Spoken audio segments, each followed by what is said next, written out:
नमस्कार। क्या आप जानते हैं कि गर्मियों के सीजन में कौन सी फसल सिर्फ 60 से 65 दिनों में आपकी जेब में मोटी कमाई डाल सकती है?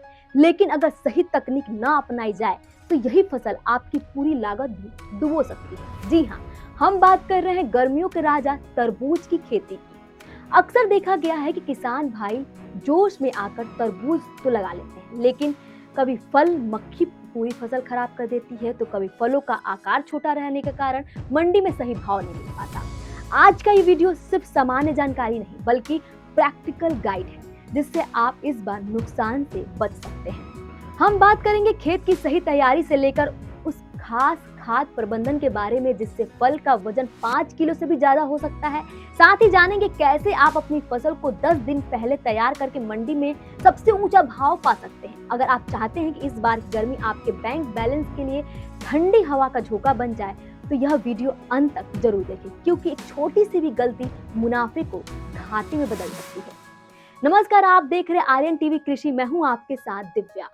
अगर आप चाहते हैं कि हम इसी तरह गहराई से रिसर्च करके खेती से जुड़ी उपयोगी जानकारी लाते रहें, तो अभी वीडियो को लाइक करें और चैनल को सब्सक्राइब करें।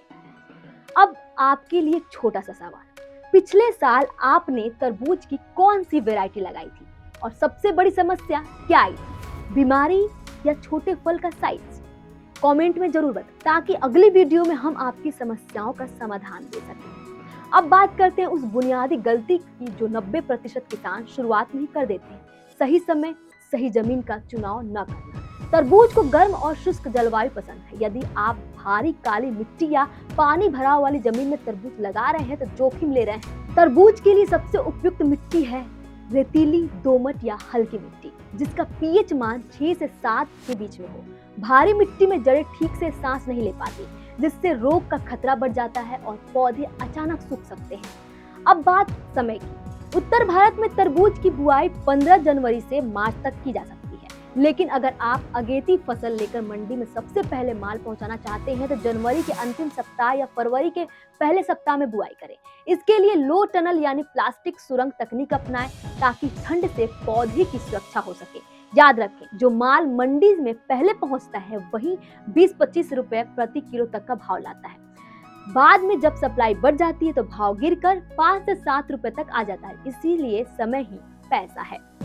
खेत की तैयारी को हल्के में ना लें। तरबूज की जड़ें गहराई और फैलाव दोनों में बढ़ती है। सबसे पहले मिट्टी पलटने वाले हल से गहराई जुताई, ताकि नीचे की मिट्टी ऊपर आ जाए और कीट रोग धूप में नष्ट हो जाए। इसके बाद कल्टीवेटर और रोटावेटर चलाकर मिट्टी की भुरभुरी बना ले। अब बात आता है सबसे महत्वपूर्ण चरण, बेसल डोज यानी बुआई के समय दी जाने वाली खाद।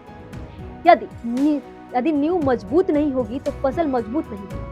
अंतिम जुताई के समय प्रति एकड़ 4 से 5 ट्रॉली सड़ी हुई गोबर की खाद जरूर डालें। यह मिट्टी की जल संधारण क्षमता बढ़ाती है और जड़ों के विकास में मदद करती है। रासायनिक खाद के रूप में प्रति एकड़ लगभग 50 kilo DAP, 50 kilo muriate of potash, 25 kilo urea मिलाएं।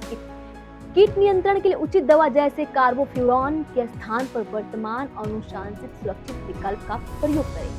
साथ ही 5 kilo sulphur, 5 kilo zinc sulphate मिट्टी में मिलाएं, जिससे पौधों की बढ़ावट और फल की गुणवत्ता बेहतर होगी।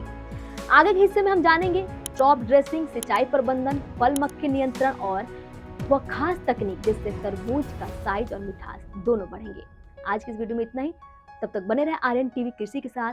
अगर कृषि से जुड़ी कोई भी जानकारी लेनी हो तो हमारे चैनल को लाइक, शेयर और सब्सक्राइब करना ना भूलें। धन्यवाद।